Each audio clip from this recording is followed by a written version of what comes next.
Shir Amalois Mimamakim Krasicho Adonai Adonai Shema V'Koili Tiena Oznecha Kashuvois L'Kol Tachanunai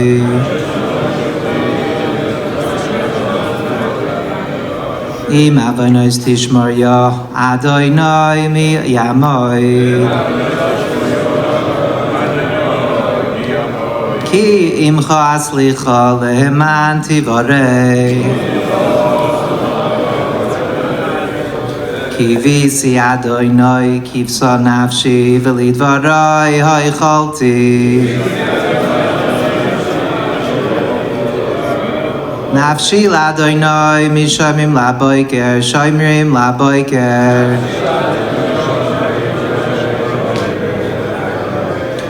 Yachel Yisrael el Adonai ki im Adonai hachesed v'arbei imoi fidus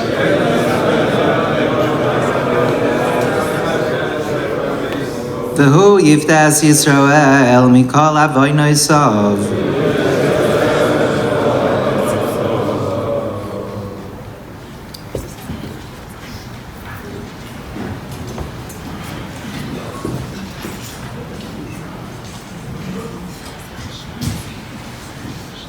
First, as the Rabbi of the family will be speaking, then myself, then Rabbi Moshe Levinson, Rabbi Yonason Levinson, Feskel Steinfeld, then Rabbi Falik, and then Rabbi Shua Moshe Gross.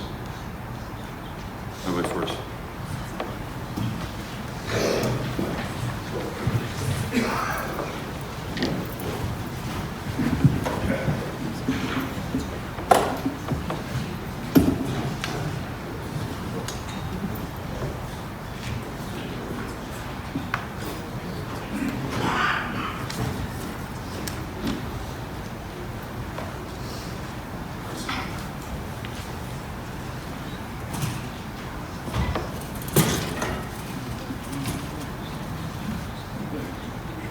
All coming together, give kavod achron, Rabbi Reuven, Aye ben God. Reuven was known one of the Gedolei Mechanchen in our community for more than 50 years, a personal friend over 50 years. He inspired generations. He was Ish Matzliach. As a mechanech. Everyone loved him.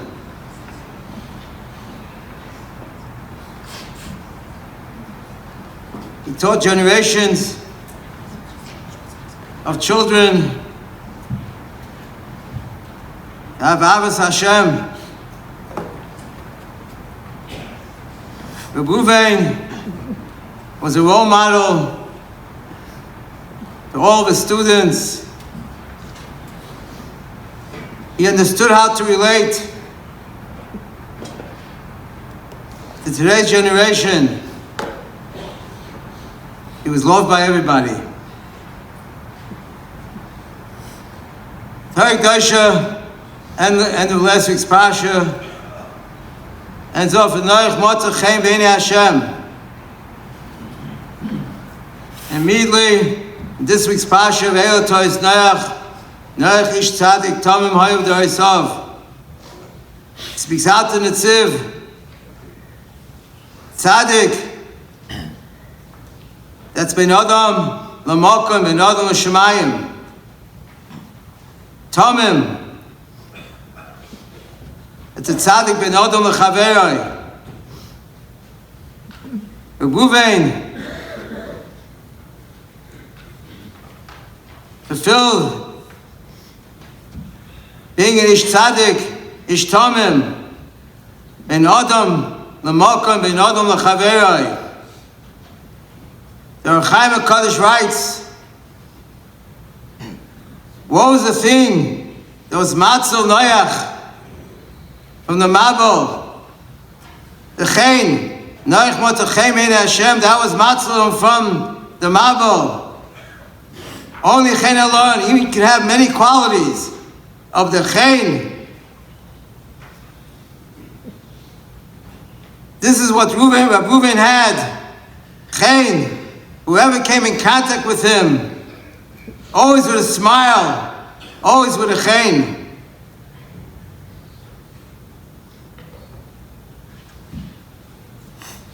Where does Chain come from? Besides from Torah, the Swarm HaKadosh should say it comes from Anova, and being a big Baal Decheretz.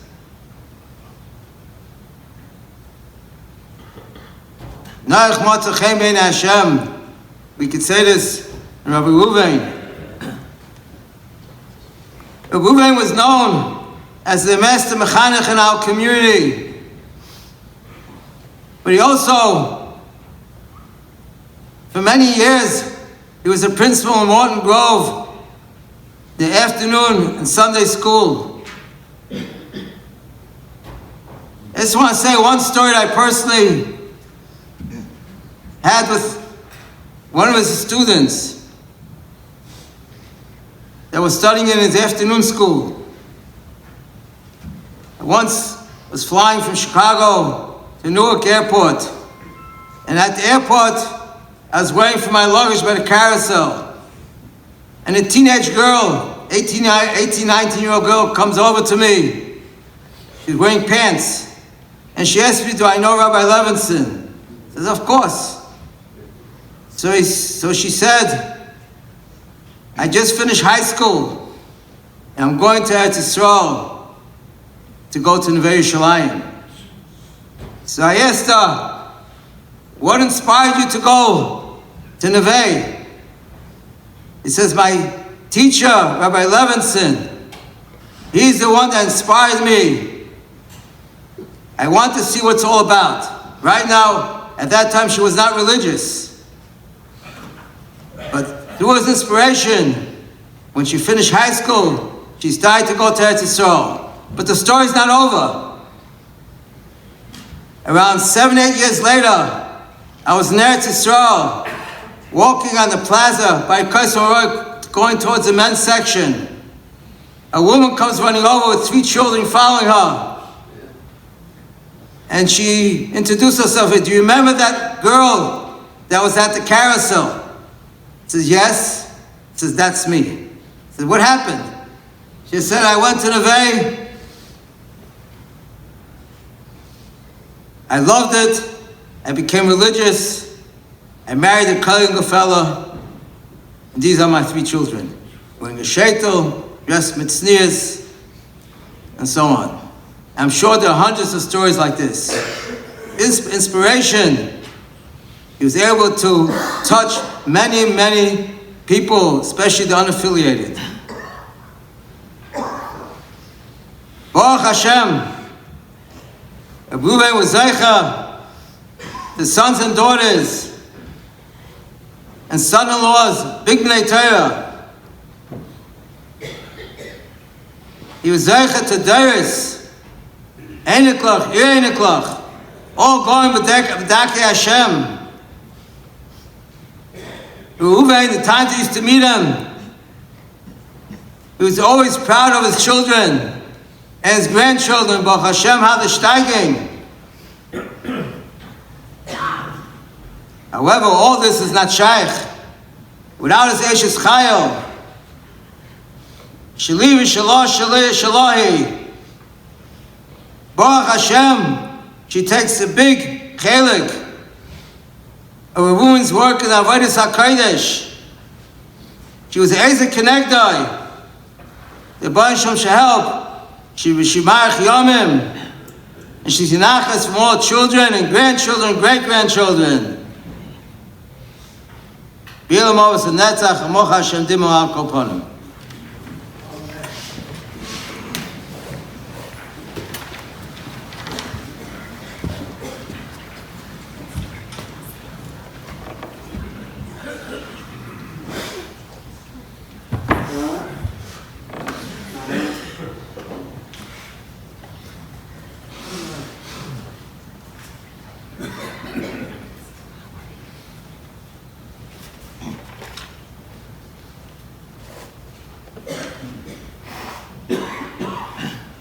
Shulchan Aruch, Siman Shin Mem Gimel Sif Aleph Yeridea, says if one person dies in the city, everybody's prohibited from doing work. Shin Samach Aleph Sif Aleph says Kamat the same halacha. The place can ask the Shiloh, we don't seem to be noyig. We don't do that nowadays. The question is why? It's not the time to get into it, but that's the halachic standard. So today's levaya is not a levaya for Rabbi Levinson only, and it's not a levaya for the Aguda of Peterson Park only, and it's not a levaya for Adash Yeshurun only, and it's not a levaya for Ari Crown or Morton Grove, as I just mentioned. It's a levaya for the entire city of Chicago. I like to say what that means, the entire city of Chicago. And what I'm about to say right now, Rabbi, say, I'm not talking politically. It's not the time to talk politically. I would like to say something which I think is important on many levels. Don't misinterpret what I'm trying to say. The city has grown. And when a city grows, we have specialization. Different types of schools, different types of shuls, different types of things.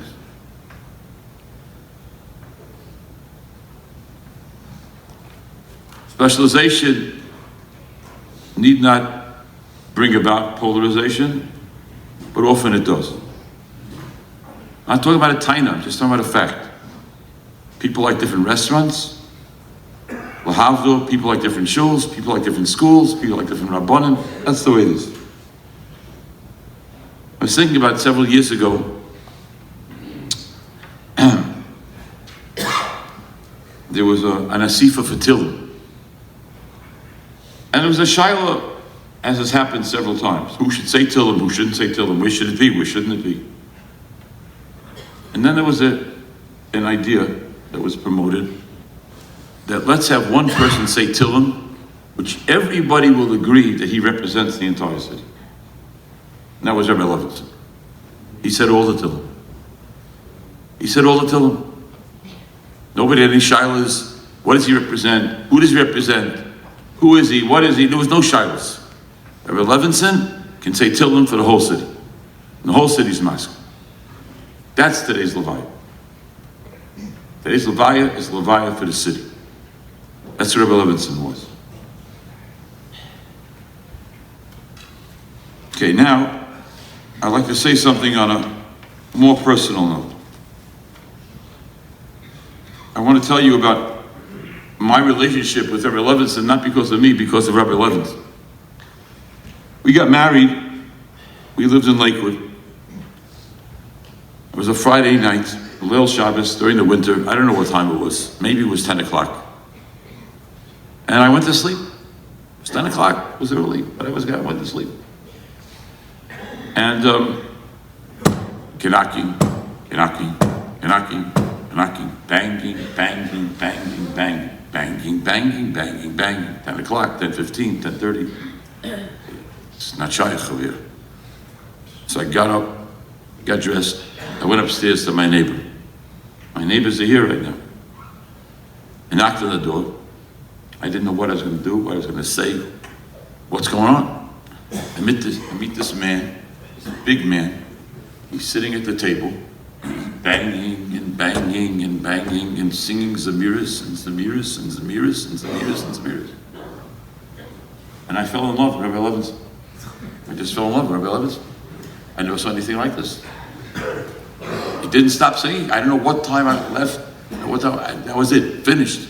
Every time he came to visit Steinfelds, who lives on top of us in Lakewood, my first 2 years in Kyle, I was upstairs with Rabbi Levinson. The first night, we moved to Chicago with the Koil. I stayed by Rabbi Levinson. Our family stayed by Rabbi Levinson. Stayed by Rabbi Levinson.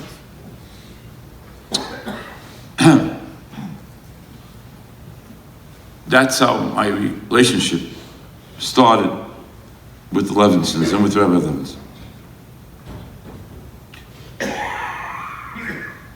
And then, all the years whenever we met, such warmth, the Rebbitzin and Rabbi Levinson, the whole family was just we was like. And then Rabbi Levinson, the Levinsons made this move and they moved to West Rogers Park.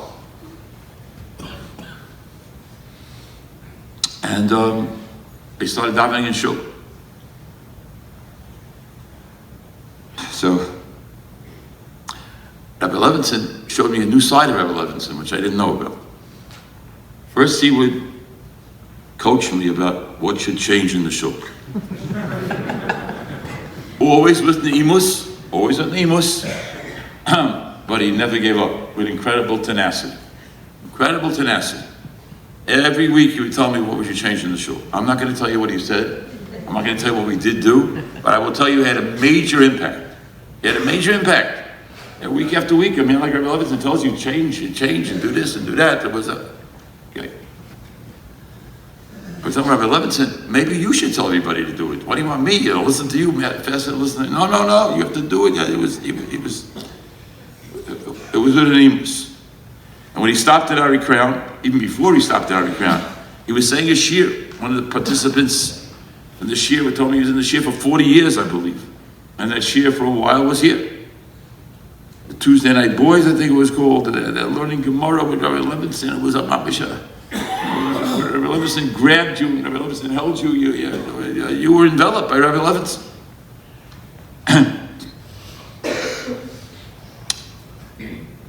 And then Rabbi Levinson made 2 requests. And if anybody else would have made these requests, you would have, I don't know, you can fill in the blank what you would have thought of him.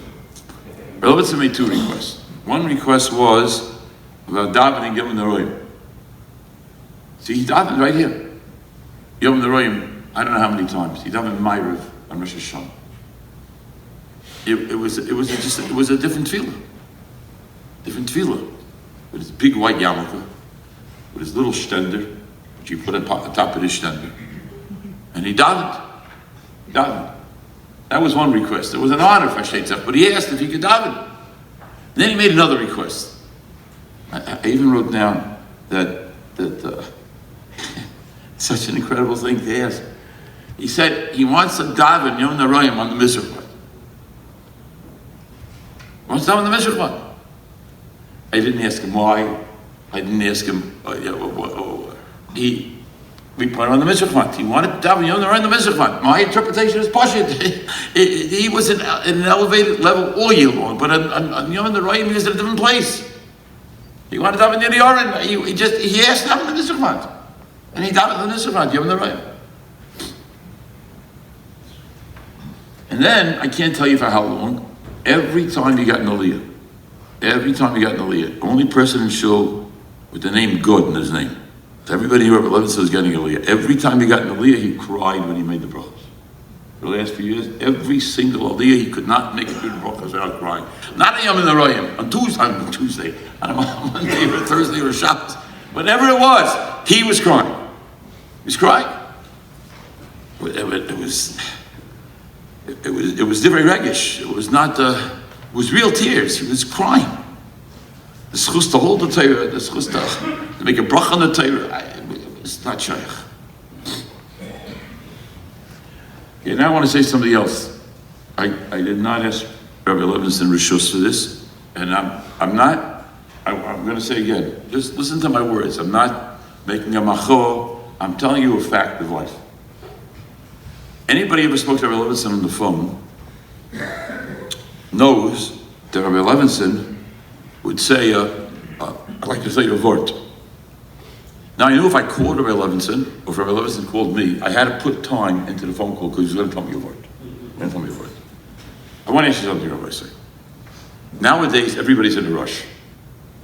Everybody's in a rush. No one wants to talk to anybody. Text me. Text me. Text me. Text me. Text me. I want to ask you, how many Vertlach in this world would be lost if everybody just texted and no one wanted to talk to Rabbi Levinson? And I'll tell you more than that. Even the few times, I can't tell you, 99 out of 100, it never happened. But sometimes you call me and say, Rabbi Levinson, I just can't, I'll call you back. But if you get a text, you missed the question, can I tell you a word? That was his ma'us, can I tell you a word? With an emoji, you're not going to get that. I wish I could tell everybody, just stop it. I know it's irrelevant for me to talk this way. I was lucky, Ramat Hashem told me not to text.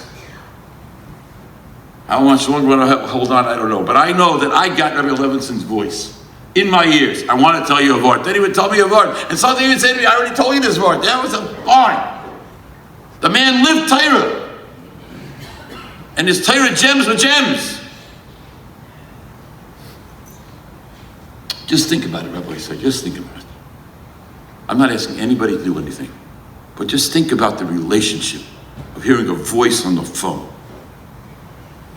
versus reading something that somebody texts because nobody has any time. And I can't believe it. 2 people told me.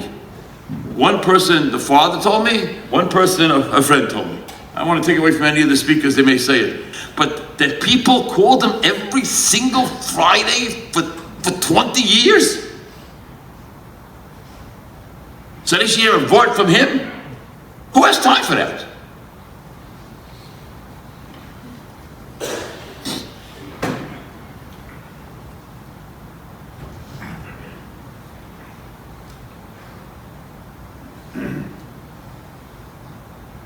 And that's why Rabbi Levinson represents the city. Because Rabbi Levinson was beloved. Rabbi Levinson was real. He was real. He was real. He meant what he said. He meant what he said. And that's why everybody loved him. And that's why nobody asked. Came to the point where Rabbi Levinson could not walk upstairs anymore. After davening, he couldn't walk up the stairs. So a few people volunteered. They brought Kiddush downstairs to him. Every week I walked upstairs and saw people coming downstairs. Brought him food, sat down over there in the back of his medrash with him. He said about a word. Maybe they sang. I was never here. I was upstairs. I never saw. But he had chassidim. He had fans. These are not his talmidim. These are people who met him in the neighborhood. The people who wanted to push him in the wheelchair. All the things that people wanted to do because they loved Rabbi Levinson.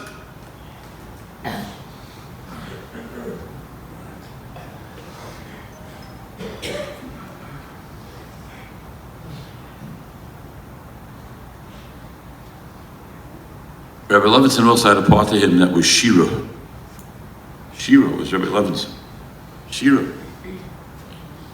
Sons told me it was a machlokes. You can check it out afterwards. Either he made up 77 songs or maybe more than 100 songs. But he made up a lot of songs. He was always singing. Always singing.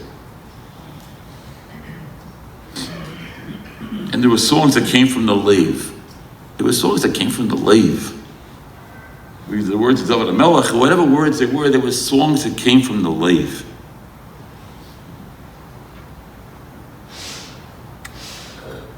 First time I met Rabbi Levinson, he was singing in the Steinfeld's house. Last time I spoke about Rabbi Levinson was when his son came, Shmi Atzeres, right smack in the middle of the hollow. We were singing here in shul, screaming. And I didn't even see it. All of a sudden, I think it was Moshe. It was, I remember who was Moshe.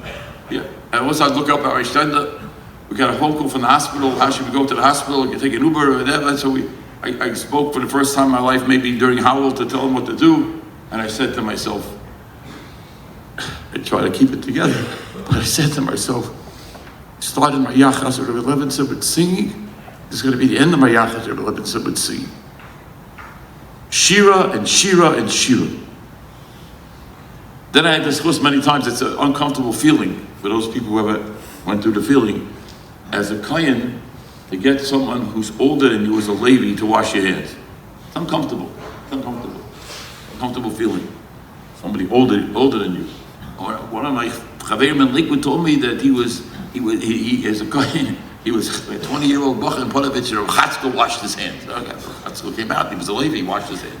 Chatzko, Chatzko's washing your hands. Levinson is washing my hands. I felt that Kahanim and Levim have an avodah together. What I will be zeichet to, I don't have any idea. Rabbi Levinson will be zeichet. And I know a lot of Levim who had good voices. I don't think I have good voice. I'm not telling you it's a riot at your Levi because you have a good voice. But Levim, a lot of Levim have good voices. Good voices. Levim are the ones who sang. It was part of his essence. His Torah and his Shira.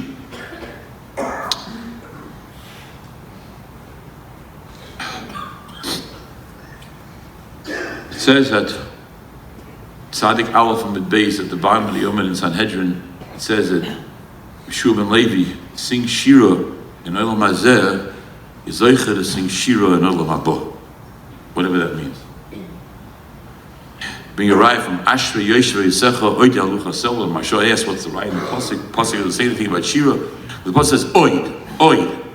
Ashrei Yeshua Yisecha Oid. You're going to do it again. Do it again means in Olam Haba. That's how the Marsha is shot in the Gemara. So I was thinking that a person who is beloved, who is an Ohov, maybe such a person, we have the right to say to Rabbi Levinson that he sang Shir in Olam Hazeh, he sings Shir in Olam Haba. And knowing Rabbi Levinson, I'm just saying it because I don't think I can speak and not say something about the matzav. Got a phone call this morning from Eretz Yisrael. In the last 4 days, there are 56 Yisraelim and 13 families sitting Shiva in Eretz Yisrael. 56 Yisraelim and 13 families sitting Shiva just in the last few days in Eretz Yisrael. I can see Rabbi Levinson making a shira.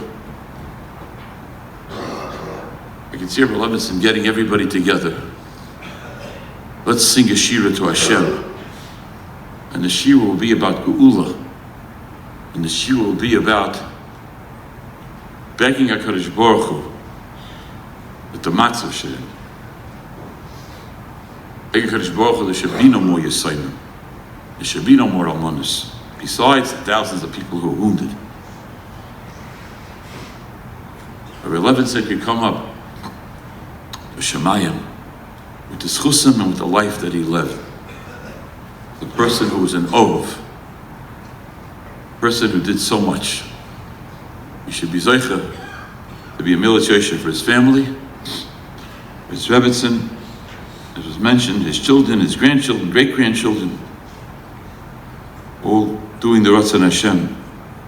You should go to the Kisi HaKoved, I never said this before, and sing. You should sing. And sing a shira. And the shira should be a shira of Geula. And maybe that's the last piece that we need. Who knows? Who knows? Last time I went to him, I saw him, it was in Buckingham, bring this big yarmulke on his head. And he said, I don't remember, I don't remember, there's a lot going on, but I think I told him a word. I don't think he had the courage to tell me a word. But one thing I'll tell you for sure, when the Goyish nurse walked in, you could see that she knew that she was in the presence of God. She knew she was in the presence of God. That's the Levaya today. We should be zeicha to simchas.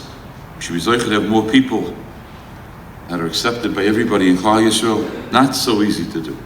Not so easy to do. We should be zeicha to have people who sing the shira, people who make the difference. Bilam Avos Lenetzach, Mocha Hashem Dimam Yalkopam.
Let's continue pretty much left off yesterday, Tati. I saw you. Look like the kind girl. So you're perfect. The Rabbi mentioned Tati, I love washing his hands. The Shmini Atzeres adopted early. Went out. Okay. And I went out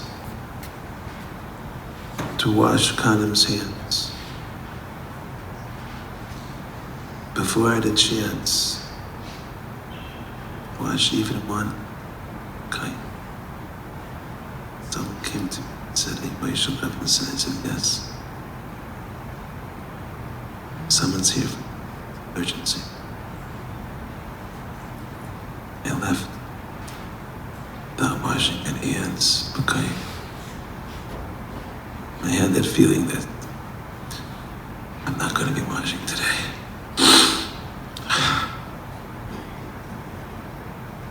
Father was the youngest of 10, born in Detroit. At the age of 11, before that, we lived in Detroit for the past 39 years. We were kept the shaykhs of my father's siblings and sisters. The closest sister told us she remembers my father as a young child he was growing long, that they were going to be having Obashir. My father. My father himself told me he remembers his mother taking him to the basement of their house and doing kaparas. Father said that his parents, mother, from his father also, decided that they're going to raise this child differently. So he was learning in a Talmud Torah, a workman's circle. And the teacher there saw Tati that something special. He told the grandmother that your son needs more. And at that time, Shiva Beis Yehuda was opened in 1914. There was only a Talmud Torah afternoon school. In 1945, it became a full-day school. First Rabbi was a Rabbi Friedman Zatzal sent by Rabbi Shlomo Feivel, the first full-time Rabbi of the day school. Yes, you know. The next year, he called on his close Rabbi, Rabbi Shlomo Goldstein, to come to join him. So my grandmother went to Rabbi Shlomo Zatzal and said, "See what you could do with my son."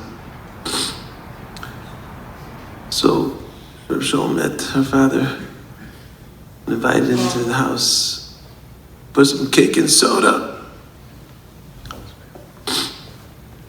And there began the relationship. Lasted forever. In Talmudic, he went about 3 years to Beis Yehuda until he finished 9th grade. Then he went to Tarvadas, and came right after Shlomo Feivel, who was Lifter. And my father told me that for Shabbos, sometimes he would go to the mountain in Spring Valley and he would spend Shabbos by the yeshiva Beis Mesh Elyon. And when he would go to sleep at night, Friday night, he would hear through the windows the Bachim learning Friday night in the Beis Medrash. And he had a tshuka. He really wanted that after he would graduate from Tarvadas, he would go to Beis Medrash Elyon to learn. The Baruch had different plans for him. And Rabbi Shlomo told him, "You're going to Los Angeles." Simcha Wasserman, who was a Dean of Beis Yehuda, went to Los Angeles to open the first yeshiva, and there was already a first group who went. Shmuel Kamenetsky, Zangazon, I think Mendel Weinbach, Reuven, Mr. Walpin. He said, "You're going to Los Angeles, going to help Rabbi Simcha." Tati came, an 18-year-old bocher, Simcha saw it in him, our father, his talents, his koiches, and right away he made him a Rebbe. And Rabbi taught in the morning and the afternoon, second Seder, he learned in the Beis Medrash. Eventually he got Smicha from Simcha. And March 30th, 1958, parents got married, moved to Los Angeles. My father continued teaching. My mother worked in the yeshiva office till July 1961. Moved to Chicago. Father taught 2 years Beis Yaakov boys, and then he went to Ari Crown in 1963. Taught there till 2015.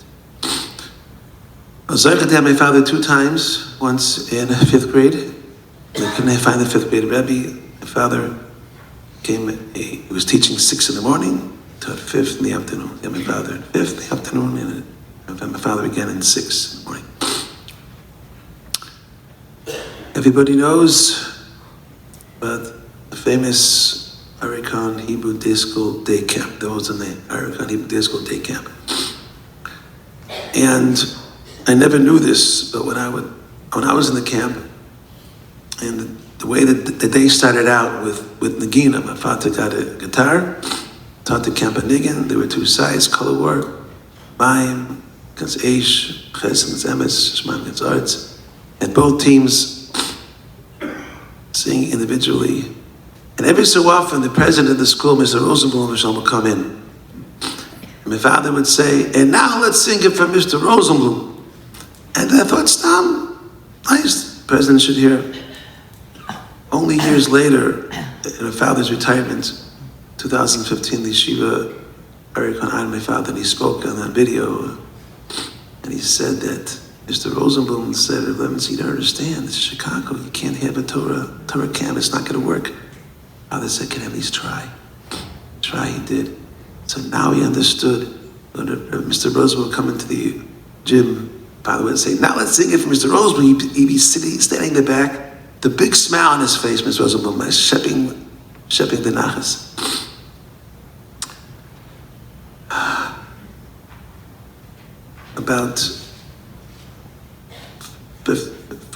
For many years, our parents came to us for Shavuos, and he would always visit the yeshiva Beis Yehuda, and right away, the principal would see my father would make an assembly, 2 assemblies, one for the younger group, one for the older groups.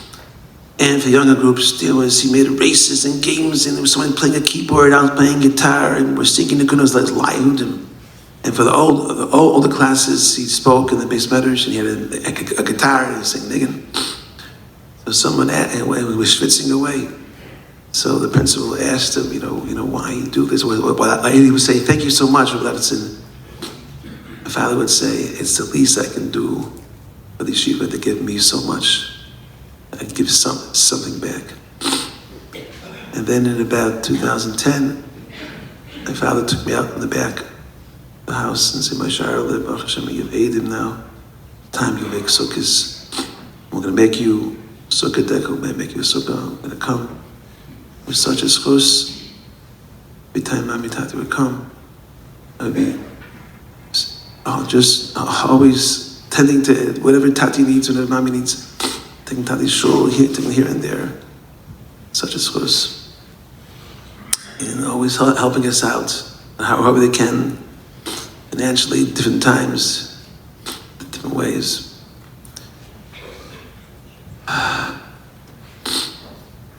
Now, it was maybe 3 years ago, we were visiting during winter break, and we took my father to an eye doctor appointment, and we're coming back. The car, we're driving, and as we're pulling up in front of the house on Chase, so I told my father a halacha that I never knew this. The Mishnah Berurah says, when you say Az Yashir, you should say B'Simcha, thanking Hashem for killing the Rishayim. It's before it's right there in the Mishnah Berurah. Be B'Simcha, be happy. So I shared it with Tati. Now, as mentioned here already, Tati loved all Klal Yisrael equally. My son-in-law Mary told me he didn't have a mean bone in his body, but he loved everybody. So Tati wanted to explain to me that no, it doesn't mean raise your hand and say, oh, we got it. Trying to explain to me what the Mishnah Berurah means to be besimcha when the Rishayim Majani. It's kahena b'kena. This is Tati's mita, the loving everybody, helping everybody, do whatever he can. In many ways. Nagina, Shai, first Anikel was born, so we're liquid for the bris.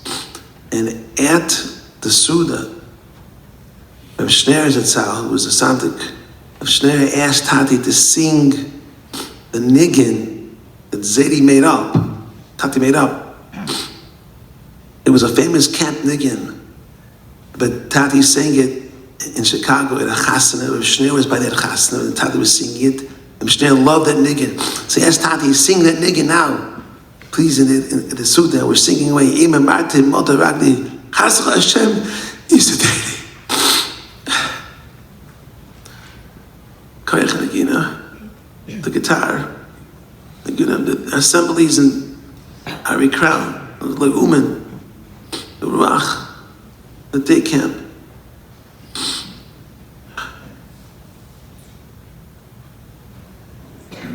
Yeah, I'm supposed to write things down. You know, if I read it down, I wouldn't be able to read it.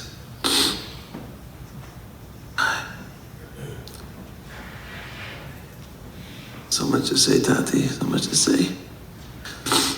I have to ask Mechila. Have Tila and all the children, grandchildren, God's Mishpacha, anybody. It's hard, as much as we try to mechabit parents. The Gemara says that Shloch HaKan is from Kali, the lightest and the easiest mitzvahs, Kali Kali, man. Keeping out aim from the hardest, most chumash mitzvahs. But the schar is the same, both. It's so difficult when it comes to honoring parents. You try, you want to do everything, you want to do the most. So we asked Mechila in case we didn't do everything, and in case whatever we did, we didn't do it good enough, we could have done it better.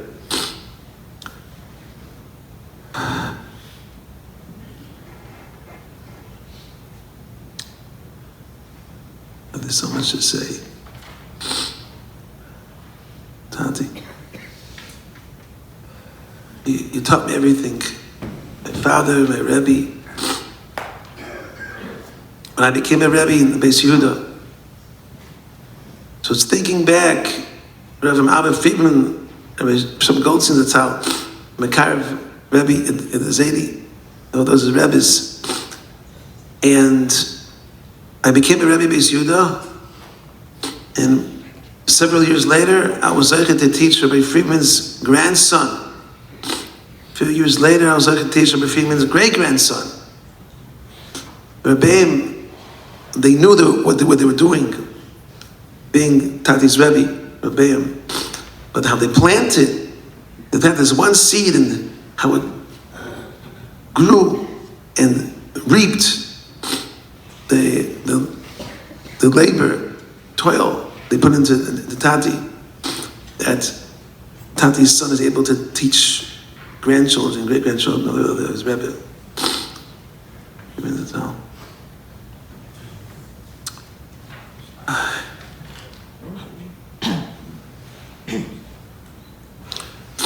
All right.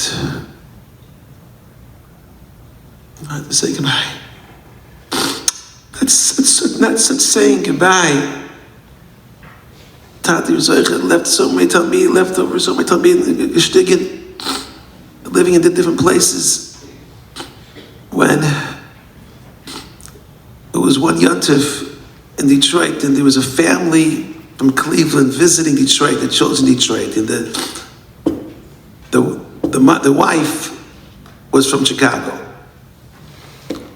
and they were going to bring a package from Detroit to Cleveland. And I had to bring over the package to their house in Detroit. They're staying with their kids.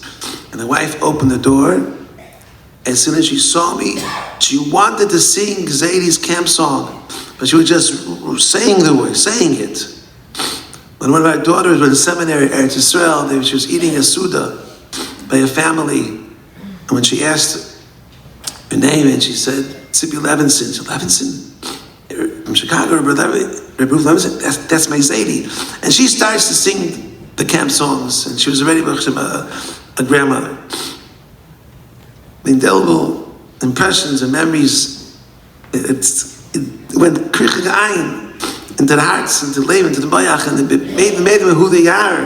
It said the Ruach HaTorah. And one says that about, he would go around before Purim and quietly and lighting off firecrackers in the halls of Ari Kran and party peepers and big loud noises.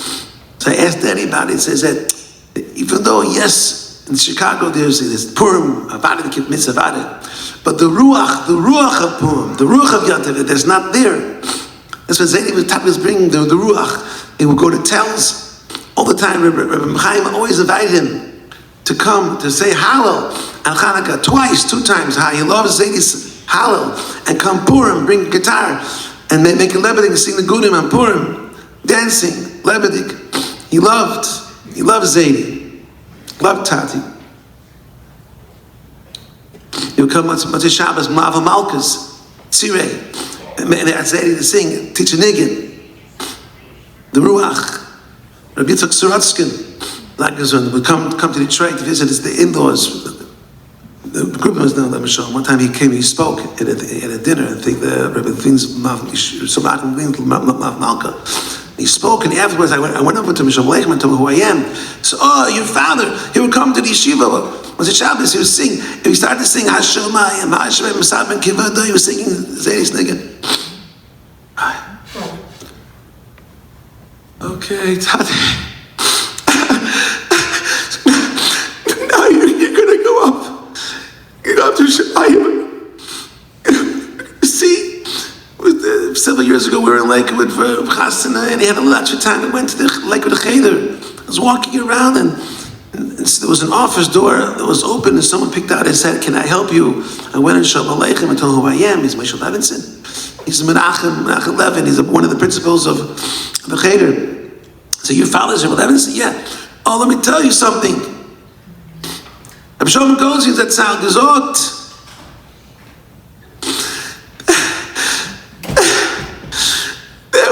Father's mother was sick. She was Neftaris in 1950. She was 50 years old. She was sick. Tati was about 14 years old. He's already Shriya Bacher in Teredas. And he brought, Rabbi Shalom goes in to see the mother to the hospital. This is what Menachem Levin was telling me.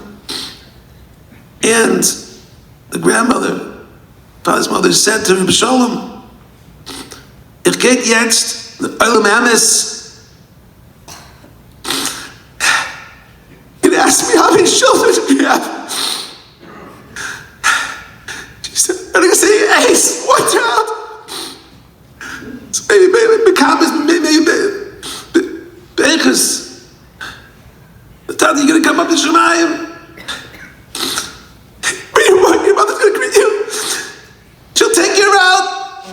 So he said, this is my son. Look at him. You know, in the world. Talmidim. And then go to Nikolach. And you get the beginning of Shalom, Rav Mabo. All the Gedolim in your door, the Chazaynish, Biskarov. All the Gedolim, Maisha, Shaka Feivel, when he went so I could see. All Gedolim. Everybody. Can I say everybody? Okay, Zadie, please be my chalas in case we're not mechaber you properly, and please be a Melitz Yeshe, because Mishpacha. Probably should be good. It was like to say. It's very important to speak. To say that the Malki, the Chesky, and the Shua, Fredi, all that they did. You're entitled to every single need. Tati, Mami, tremendous cars to Taiv. Oh, everybody else here in town, they would help. My parents, and said, please be a man, see Yishuv on the Zale. Special. Me Makish and my Shem is in the Moshlema. They the gold, social Israel. Back then, she always told us Mashiach is on his way. He always told us he's out. He's out. Please say, the Hashem is Gedakshay. The Galas. Hey, the lion. Sirs, Gedakshay, sirs. That's what I understand. The Mashiach didn't Kaino. Right now, Mehemenu. Oh, be a Mabas, Lunetzach, Mukhashatim, Mianko Panim.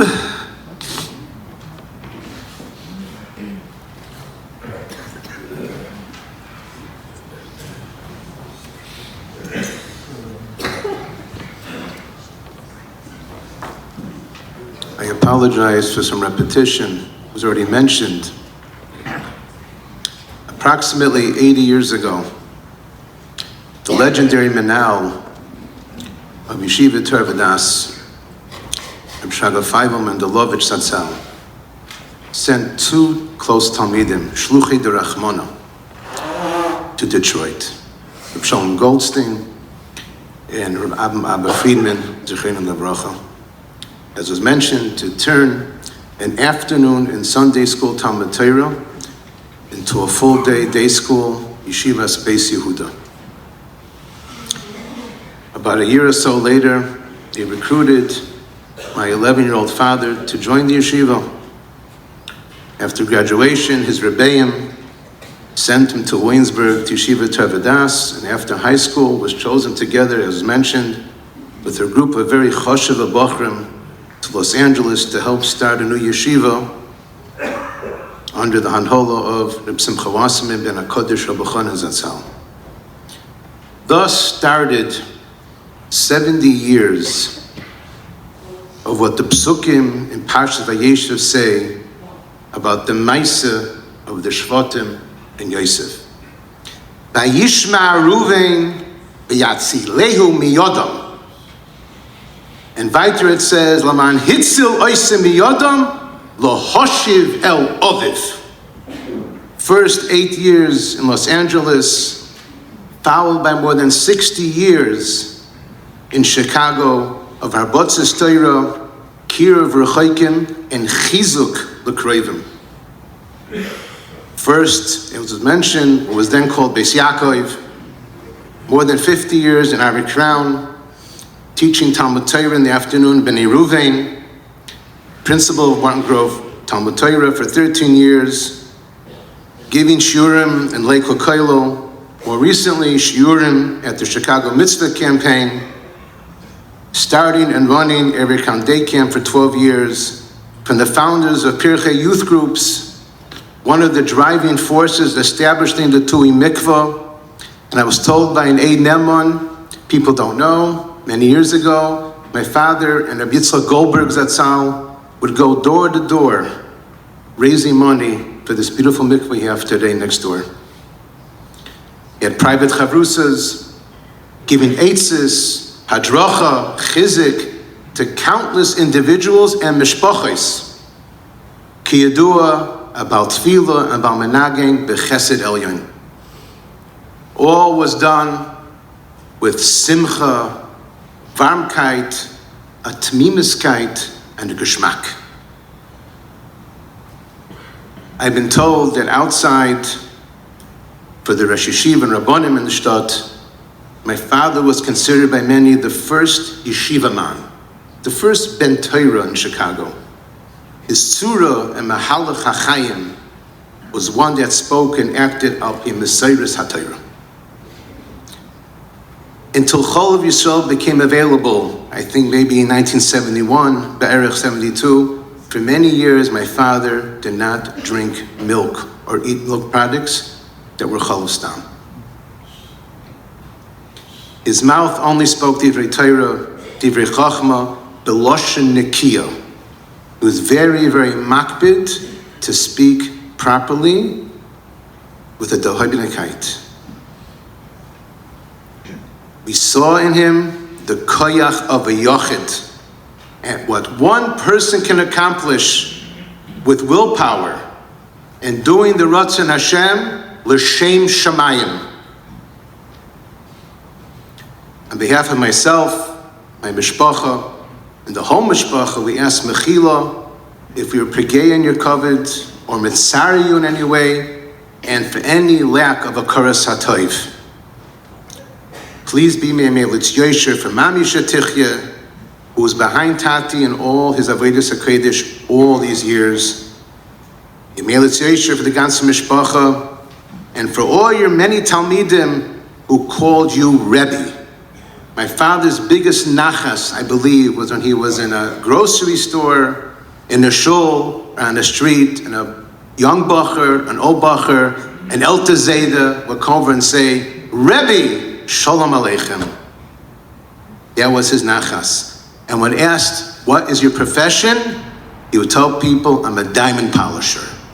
I polish the Eibusher's diamonds and I bring out their glow.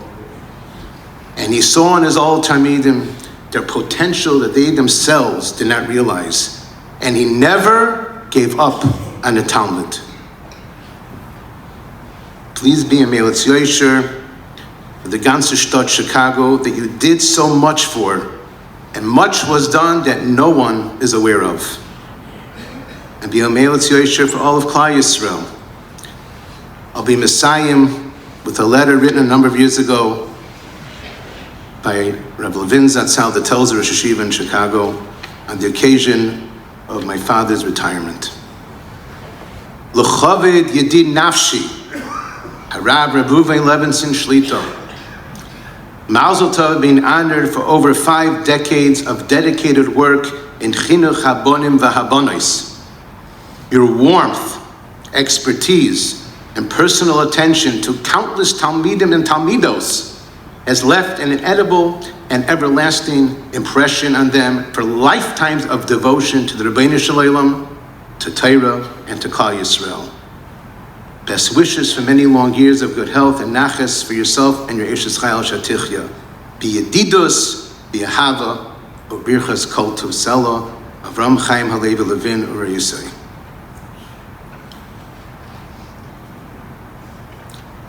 Bila Hamovas Lanetzach, Mocha Hashem Elokim Dima, Yal Kopanim.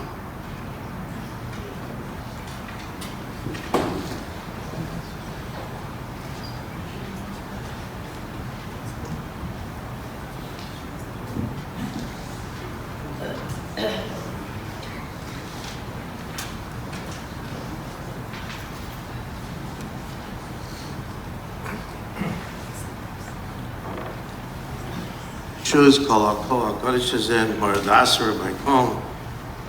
I first Shlita, Banim, Kol HaKodesh Hazen. I'm really not worthy to be master the Mishvez Chaim Bracha. Just heard was Ish, Chashe, Yoshua, Ish, Emes. He believed everything. He said, meant it, Unke, the Liba. And as a young bacher, as we heard, he was already knew his calling. He was the Mil Hashem Elai, Vayikru Elav Kol B'nai Levi. He knew his mission as a young bacher. He had many opportunities of business to go into businesses, but he refused that. His Metzias didn't let him, and he was always shy late from his Rabbeim, Shalom. Especially, and I'm going Reb Simcha's Chayil Bracha, and he leapt with the Rabbanim. His Rebbeim were it was the Musi Yukna from his Rebbeim is what led his life, and that's the way he lived. And what would Reb Simcha say in this instance? What would Reb Sholem say? What would they want me to do? And he stuck to chinuch. That was his expertise. The Navi Yeshua says when Yeshua was nifta, it says they buried him in a place called Timnas Serach. Rashi says it's a place. Second Pshat in Rashi says it was a Timnas Serach they put a picture of a son on Yeshua, his caver, and they said, this is the person that was able to say, Doim, told the Shemesh be given Doim, tell the Shemesh should wait until the Mecham is over. This is what they put up on his matzeva, a picture of this Serach, or Cheres, which is called a son. Rabbi said, this is the goddess of Yeshua. Yeshua was the one that, like Mashman Teichayil, he lived with Moshe Rabbeinu, he waited the whole 40 days, he shouldn't miss a moment. He didn't go home first, and he could have come back 40 days later, right before he's coming down. He didn't budge. Maybe he'll come not to lose a moment of Moshe Rabbeinu's Torah. He did the Mechemes of Lamed Al Malachim. He took Klal Yisrael to Eretz Yisrael. This is the godless of Yeshua that he was able to say Doim.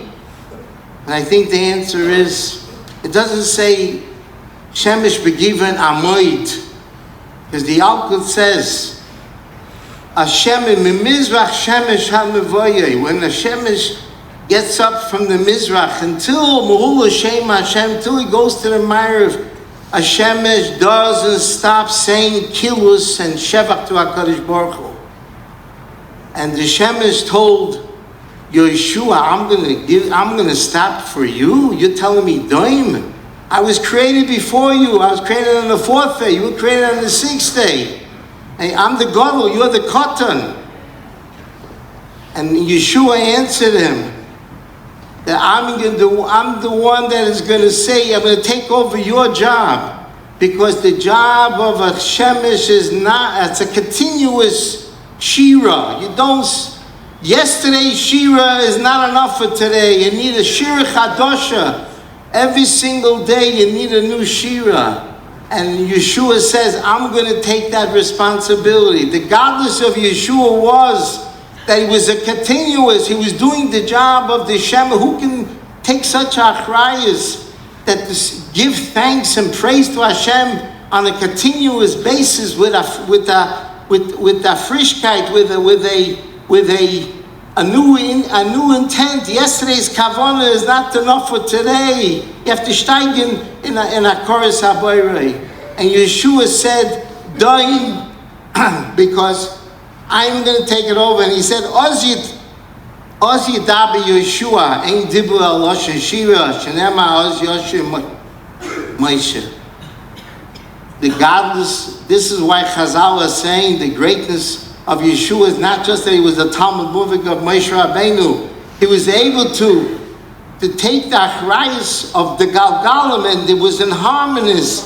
There was a harmonia. Every chelik of the Galgalim, the world, they all say Shira to Hashem, and each one has his. It's like a symphony. If you have one player, 100-piece symphony is missing, someone with a delicate ear can see that part is missing. And that's what the Shemesh does. It works in harmony with the whole Bria. And Yeshua said, I am going to do that. Doim, you can be quiet because I'm going to take that over. That was the goddess of Yeshua. Who can take such achrayas?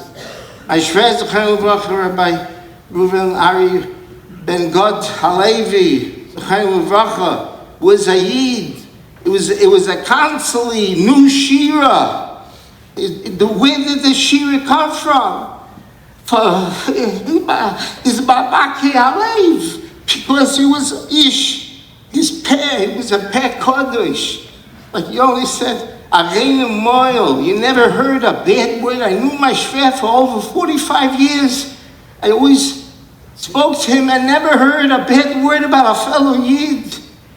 Everything was Balash Nikiya. If you speak Balash Nikiya, you can produce such beautiful songs. It comes Mamak Alev. And it was a continuous life of Shiva. This is what we lost. A Peh Kodesh. His whole Metzias was a Dohiben Yid. And even in his Mila di Alma, there was always a lesson over there. You should be a man with Yesha. And in the name of my wife, Malki, myself, we were maybe a little tough on you. Towards the end, we wanted you to eat. We said, you must eat. And he didn't want to eat, and we were maybe a little strong, because we saw that he was mamish pleiches for Heilig. So we're asking you, Mechila, Malki and I, and the whole family were asked already, Malki, was gesund, how much devotion she had to her father, and love, with such a cover that she gave to her father. You don't see that. She was smart to tell you who her father was. And Fredi and Yeshua, and Yoni and Liba, I have to say, Liba, a daughter-in-law was like a daughter. She was so devoted, wouldn't let Tati by himself.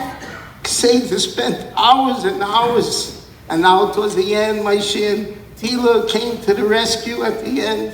It was a nest that they were there to be with Mommy.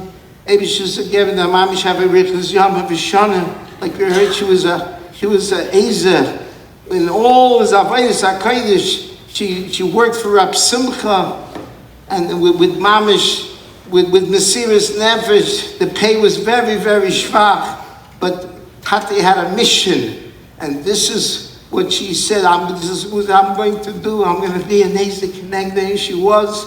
Maybe she should have a Richus Yom Bishanim, and that was a whole entire beautiful family, and we should be Mekuyim, a Rebbe, should be Mekuyim Bila, Amavas Lanetzach, Amacha Hashem L'kim Dimma V'nei Mahar, Amen.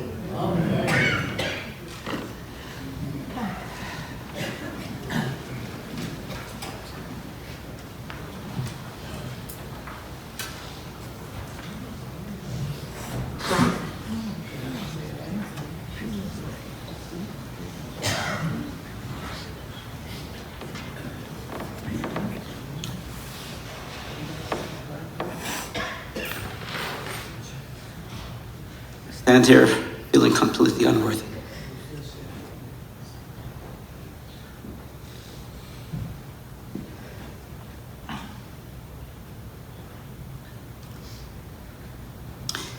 I remember the feeling, we'd been davening. Reuven, and Miriam for a long time now.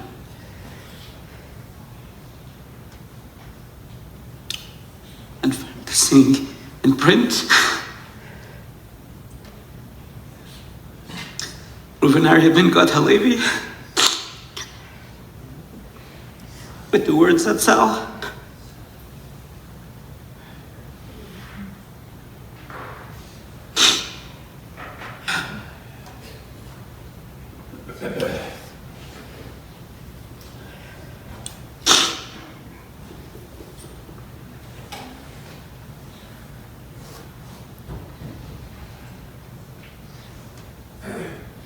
The immediate reaction on my children.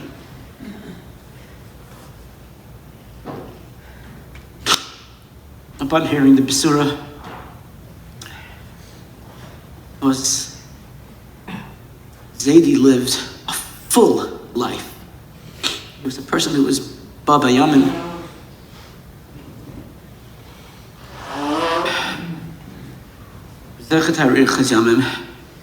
But he was a Baba Yamim until his last bit of strength.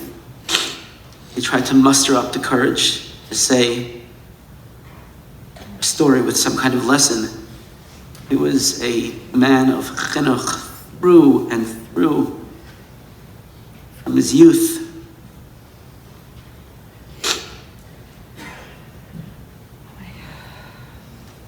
His years in Los Angeles, all that I would hear about, and were some of the humorous stories that he would share with us. And there was Beis Yaakov, Harry Crown, Camp Harry Crown, Beis Yaakov High School, Morton Grove.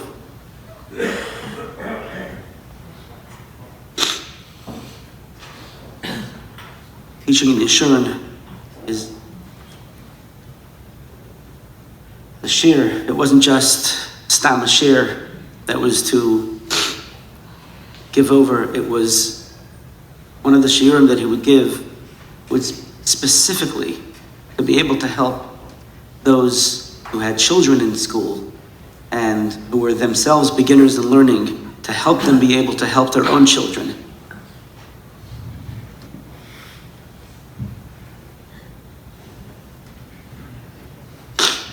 Later on, as well as at CMC,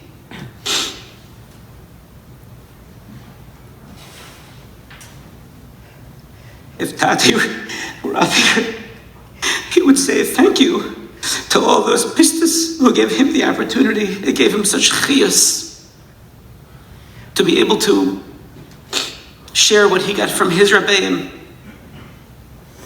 Somebody last night told me, I went to Marav and I saw him afterwards, and he said, and I went to your father's class in the beginning when I started teaching at Eric Crown, and I went to him to learn a little bit of how to teach. And he said, you can just see at every moment, he was living with his Rabbeim. He was giving over to his Talmidim. We're talking about fourth graders. He was giving over to his Talmidim what his Rabbeim gave him when he came to, after he had retired. He had come to our school to speak. What did he speak about? He spoke about Rav Simcha. He spoke about Rosh Raga Feivel. And giving over the love of Torah. And of course, it didn't come without teaching a song to them. It is Tuesday Night Boys. Of course, his own family, who he cared for so much when he gave shiurim every Tuesday afternoon in the family business and the custom accessories.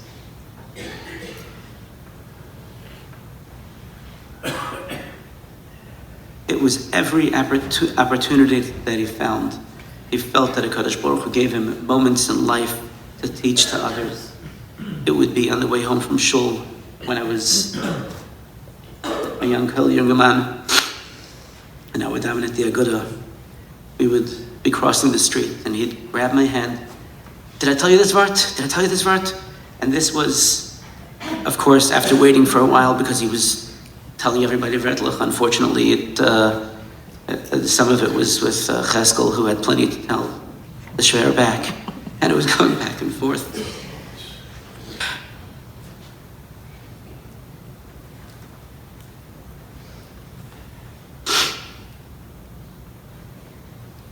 Tati was always referred to as a giant in chinuch. That's how, when somebody mentioned, and I would say that, you're Rabbi Levinson's son-in-law? Giant in chinuch. He made such a big impact on my life. And the amazing thing is that as loud and geschmack as he was such a quiet person as he went about his life. We would sit there at the Shabbos table.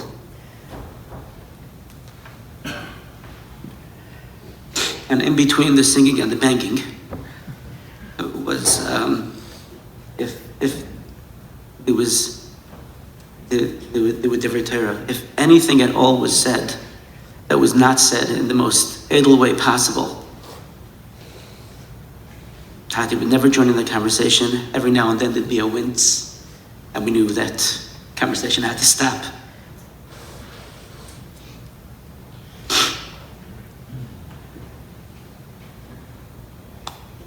It's no coincidence that Tati was nifter on Shmini Atzeres. Hu haya omer.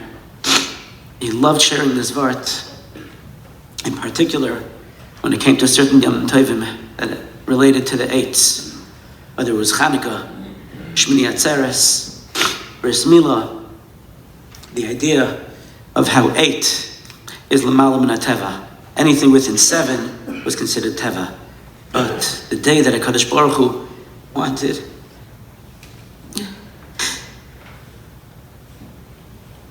stay with me one more day was a day that was L'malam min HaTeva. And that's when the Eibishter chose that to come back to me. Yom Shakul B'Tov.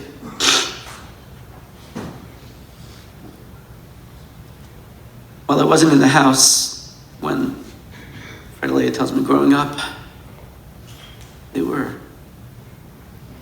I do remember that anytime I would come into the house, Tati had that special stender with his lamp. And he would be there. That stender had so much soaked into it with learning and preparation for shiurim and guiding parents over the phone and being mechazik people constantly. This isn't what Tati did, it's who he was. It was through and through such love and caring for other Yidden. And to be able to see that whenever we'd be places, people would come over and Mommy would be completely involved in that same conversation and caring so much about the Yidden together with Tati. So much of Tati's chinuch was Mommy at his side.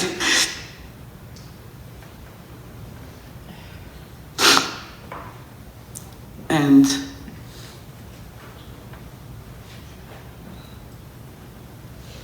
especially over the last year plus, Tati going through his own pain, yet he would always ask how things are in Eretz Yisrael. It was a constant on his mind.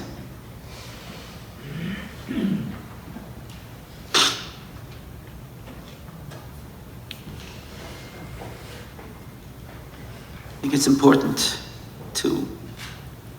we mentioned before as far as Tati Shiurim and CMC, but the incredible work that Rabbi Wolf had done to be able to make things for our family easier, especially in the last few weeks between Rosh Hashanah, Kippur, Sukkot, and the Edelkeit that he dealt with was such a tremendous oil taken off for our mishpacha, and to make everything as easy as possible. Whether we're staying near the hospital, walking out, blowing shofar, whatever it was, we owe a tremendous amount of hakaras hatov. As well, to Rabbi first for guiding us, besides being the Rav for so many years of mishpacha, for guiding us during the delicate shaylas. Tremendous hakaras hatov to Israel of Prague, who gave an enormous amount of chizuk, visiting. Israel Misha Gross as well. It was a cherished relationship. They had a Rabbi Talmud relationship, for a long time. For Etzi Zeiler, for driving Mishver to Shul in the morning, Mayor Stern, for willing Mishver, as well as the concern Rabbi Milanchik that he always had that we have to help Yeshver. What could we do to make it easier? Have somebody who was involved behind the scenes. Not a name that really came up. Often it was done in a very quiet way. And as well to those staff members at Buckingham who cared so much about Tati, and in particular Kennedy, who meant a lot.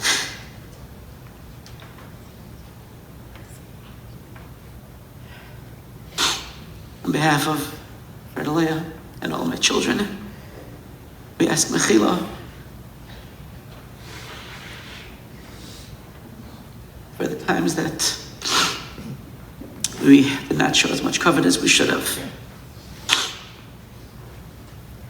And in attempting to try to do everything that we can in the best way, we may have not done the best possible.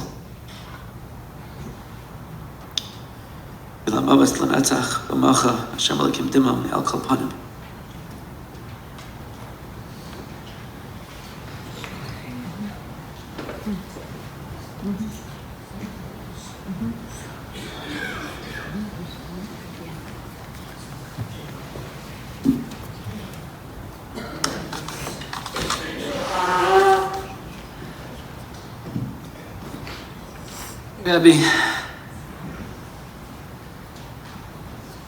But I think on Rabbi, we could say not just Rabbi, but Avi. Because by Rabbi, Talmidim Kibbanim was real. The Ava the Rabbi had for every single Talmud.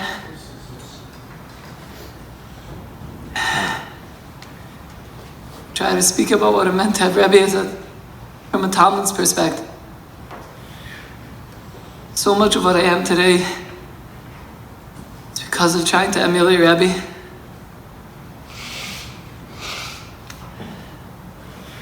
My family was Zeicha, not just all 6 of the boys in my family had Rabbi as a Rabbi. I got engaged, and I told Rabbi that I got engaged to the granddaughter of Rabbi Orloik, and right away Rabbi said, "Oh, my Talmud." Rabbi taught my wife's grandfather in LA, Rav Simcha Wasserman. And I spoke to him yesterday, and he echoed something that was said by already others, something that I knew already myself. He said, the Rabbi was like his Rabbi Rav Simcha. Rabbi was not just a Rabbi, but Rabbi was a Talmud. What does that mean? Rabbi sat and learned up every single Talmud to see what does that Talmud need. It's not about the Mishnayos or the Gemara that I need to teach. It's about what does that Talmud need. What does this Talmud need to help him steig and grow?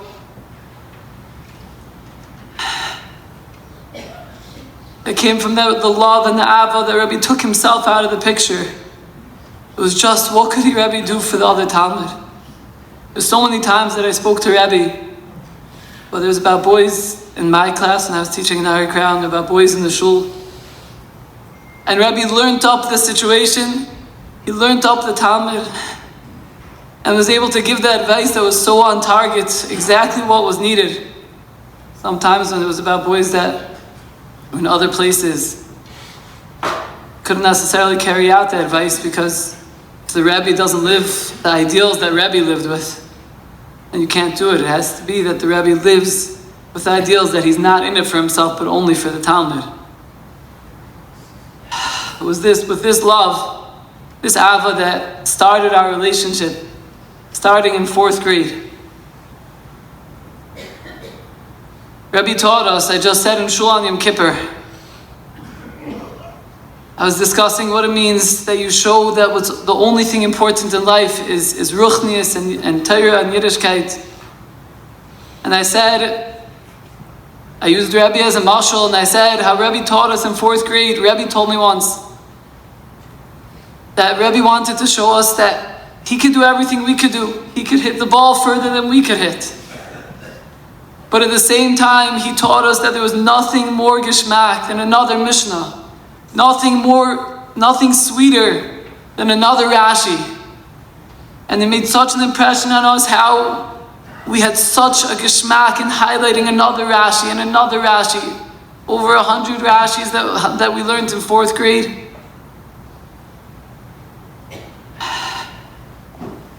I was by Rabbi in the hospital after Yom Kippur. I sang to Rabbi the song that Rabbi sang to us in that sweet voice that made such an impression on us. Rabbi sang to us, learn Torah, my dear, before we grow old. This Torah is Torah is better than silver and gold. The silver and gold can go away, but the Torah you learn will always stay. Those words penetrated into our neshama, because Rabbi lived it. Rabbi, like was said by so many, imbued in us through all the singing, such a simcha for Yiddishkeit, the Zmiris on Fridays that we waited the whole week for, which extended, originally was just to our class, then it went to the whole 4th grade, then 4th and 5th grade, because when we came to 5th grade, we asked Rabbi Nidov, could we continue?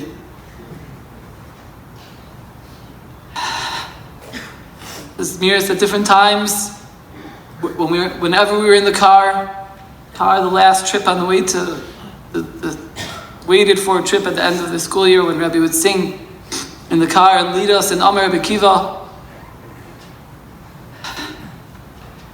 Made such an impression on each and every one of us. Rabbi taught us, like it was mentioned, he taught us what it means, a gadol. Taught us about Gedalim, he taught us about his Abayim, our Simcha, our Rapam, and other Gedalim Gedali Yisrael that I remember him speaking about to us.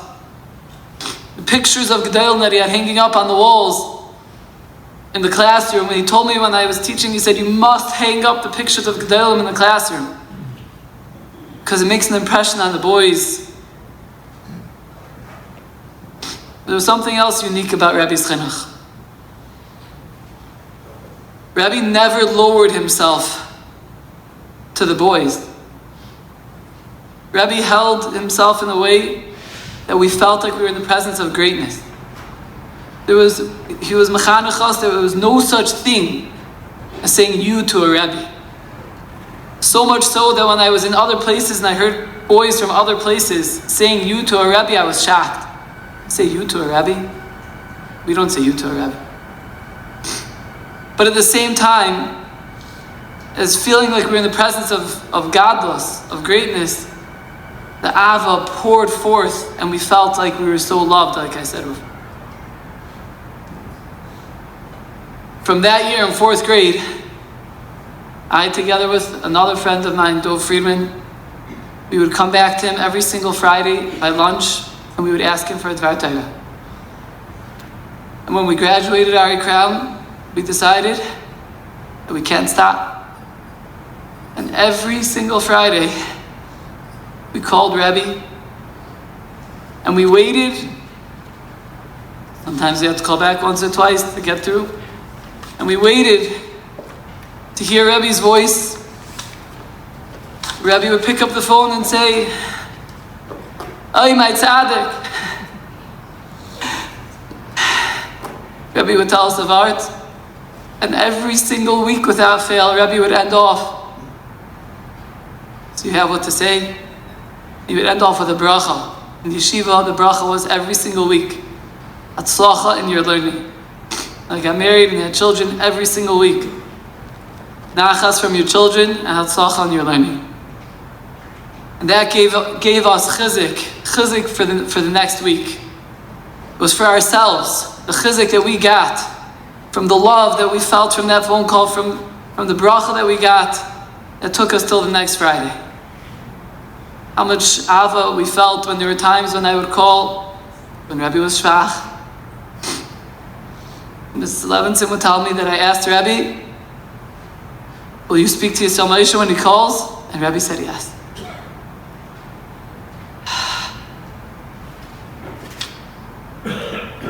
One Talmud told me that there was a time that he didn't do so well socially in Ari Crown. But he remembers that Rabbi, came the time for the big raffle for the schus tickets. It was Rabbi's big raffle, big thing. And Rabbi chose him to be the one to pick out the raffles for the whole class. And it made him feel like $1 million. And that's what Rabbi did for every single one of us. Then I had to start a new tkufa with Rabbi. I moved back to Chicago and I became a Rabbi in Ari Crown. I was teaching 4th grade in Ari Crown.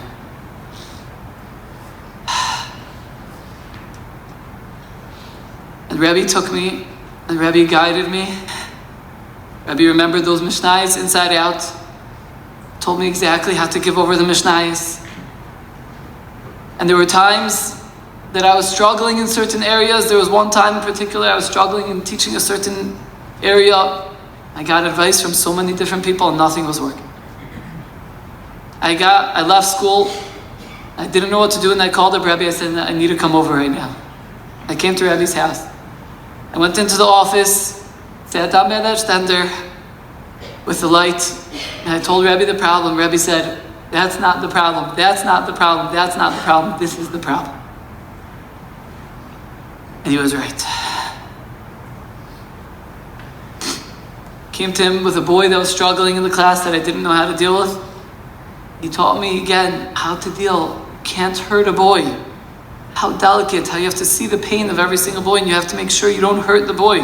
Whatever you do, it's without hurting the boy. I had the schos of bringing Rabbi to my class from our Siyam Mishnah Sukkah.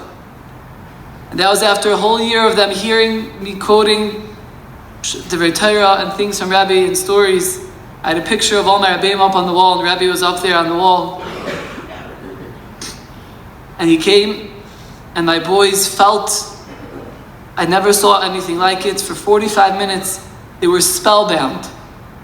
He fahardam Mishnah Sukkah in a way that he evaluated each boy. Do they need an easy question or a hard question to make sure that every boy felt good about themselves? Gave them chizik, and not one boy wanted to leave. There was not a sound as he spoke. And when he finished, he gave out the Torah gems on Pesach. Now one boy wanted to leave. It was after dismissal. They didn't want to leave till they got to get a bracha from him and take the packet from him home. Then my father was nifter.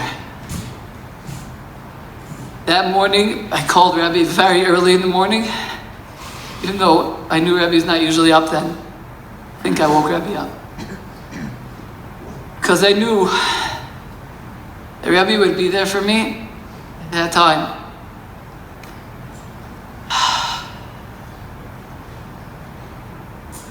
From that point on, when I needed the extra fatherly chizik, I would go to Rabbi to get that chizik.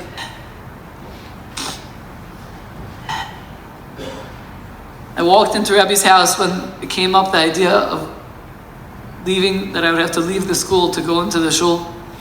And I sat down in the office, and before I even spoke, Rabbi said, I know why you're here. This was months after my father's nifter. He said, I know why you're here. They want you to leave school and be going to the shul. I don't know if somebody called him, told me a few months ago that nobody called him. We talked it through. At that point, I started going to Rabbi for a dracha in the shul. Before I gave a drasha on Shabbos and I would call on Friday, Rabbi would say, you have to speak about this thing, you have to speak about this thing, and Yanik Kedusha, another, and Yanim in the house. He would tell me what I have to do in the shul, he would tell me what shiurim I would have to start. He asked me what I'm planning on saying, and he would add to it, and he would change it into a whole different drasha.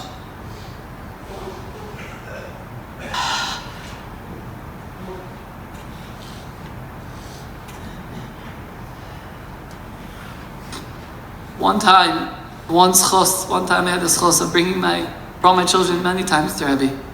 I had the schos of bringing my oldest son one time to learn with Rabbi. I asked him if Rabbi could learn with him, and Rabbi sat down and learned with him a Mishnah in Pirkei Avos. We sat with him for 40 minutes and taught him the Mishnah. Taught him Yisaitis HaChaim through that Mishnah. At the end, Rabbi told him, now I'm going to buy you an ice cream. And I told my son, now he's your Rabbi too. Now he's not just my Rabbi, he's not just your great-grandfather's Rabbi, but now he's your. I told my son yesterday that Rabbi was nifter. Saw the feeling that he had for a young fourth grader. Feeling because Rabbi made such an impression on him. I was in the hospital a few times recently, since Yom Kippur. Times that when nobody else was there, and I would talk to Rabbi. The nurses and doctors would come in and they would ask me, who are you? Are you family? I would say, I'm not a grandchild, not biologically. I'm a student. Which I'm sure was something that wasn't so common for them. And I would tell every single one of those doctors and nurses, you have to realize who you have here. You have to realize how great of a person you have here and take care of him. I told Rabbi in the hospital, I said, Rabbi,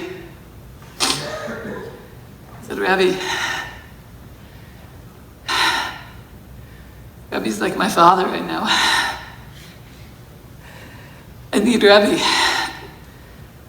I told Rabbi of something that I just had to do, and I said, I think this is what Rabbi would have done, but I have other questions that I need to discuss and need to ask. We're going to try Rabbi to go on thinking, what would Rabbi do? What would Rabbi say in this situation? Ask Rabbi to be a Me'os Yosher for all his family, his extended family, not just of course the immediate family, but the extended old Talmidim that are Reim Kebanim, that were like children to Rabbi. For all Klal Yisrael, Rabbi's emunah, like was mentioned, Rabbi constantly spoke to us and told me, Mashiach is right here, it's right by the doorstep. The emunah was so tangible. Go ask Hashem, die. On behalf of all the Talmidim, I want to thank Rabbi. I want to take this opportunity to say thank you for what you gave us, for instilling in us an Avas HaTorah at such a young age, an Ava for Yiddishkeit at such a young age. We ask Mechila, we weren't Mechabed Rabbi properly.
El Malay Rachamim.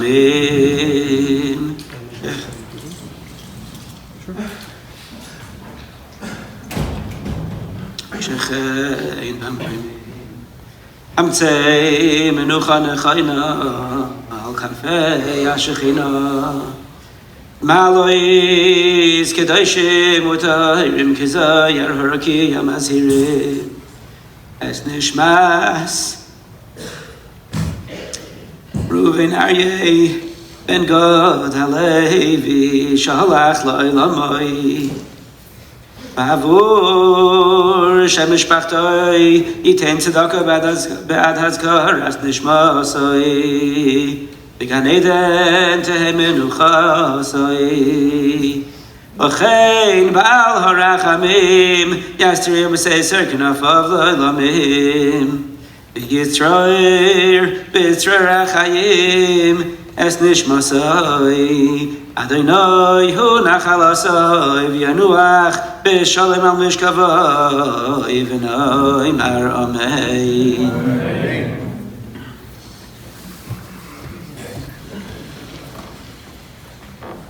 Friends, this ends our Levaya at the Shul. The Kfur will take place immediately at the family plot at Waldheim Cemetery. A procession will be forming just outside the shul on Tui facing west. Those who'd like to join the family procession, please make sure you obtain an orange funeral safety sticker as well as a magnetic flag to place on the rooftop portion of your vehicle. While in procession, please make sure that your bright lights and hazard lights are at all times, and please drive as closely as safety permits to the car in front of you. For those who wish to be Malav of the orange, just a little distance, if the men could all exit through the rear of the shul on the east side. We're going to ask the woman just to leave through the Tui exit. When we arrive at the cemetery, we're going to ask the grandsons to serve as pallbearers to Malav of the Aron.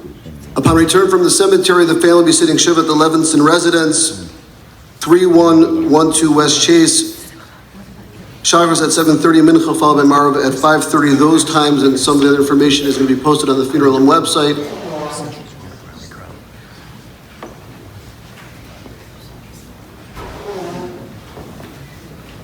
Due to scheduling at the cemetery, for those who wish to join the family procession, we're asking everyone to please go directly to your car. We're actually going to be driving by Erie Crown, so the Talmidim there can be Malava as well, en route to the cemetery. So for those who are going in procession to the cemetery, just know that we will be driving by Erie Crown as well.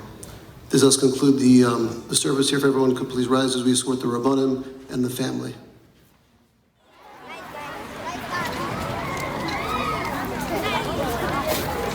Kiss it. I'm in a picture. No video. but לפחות 10 and 11.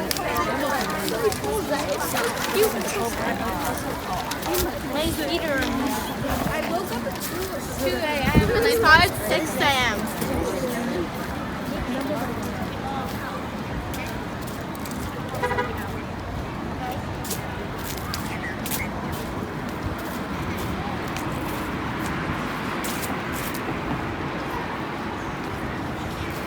Is the plan? How are you doing, brother? Is the plan for everyone to stay on the curb? Is the plan for everyone to stay on the curb? I think so, I'm not sure.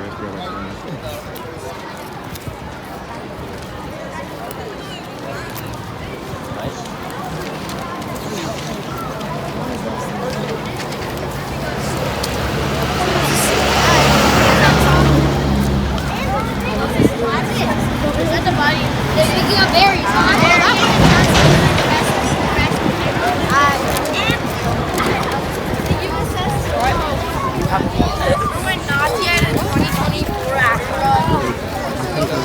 Oh yeah, that was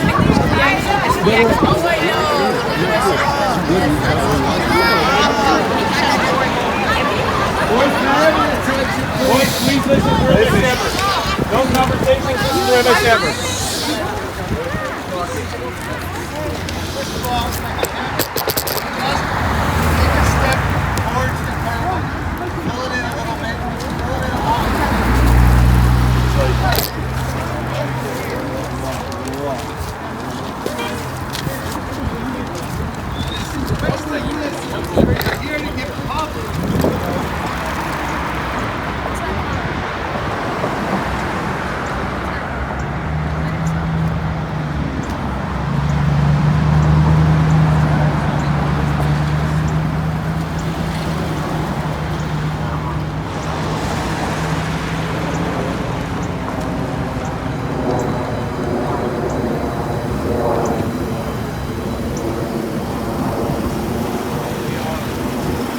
Okay, together, everybody.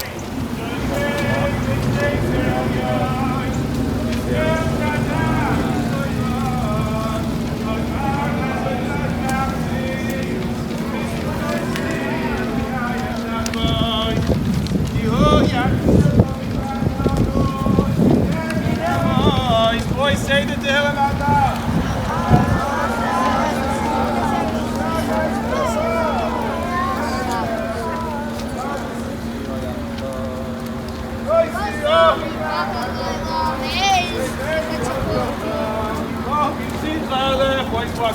We stand there, boys, for your Lord. We get to your feet, our Lord. We fall, we see them for Elef. We will go, we need them. That's the way you go. Adrenecha David. Ki ato Adonai nafsi el yoisam.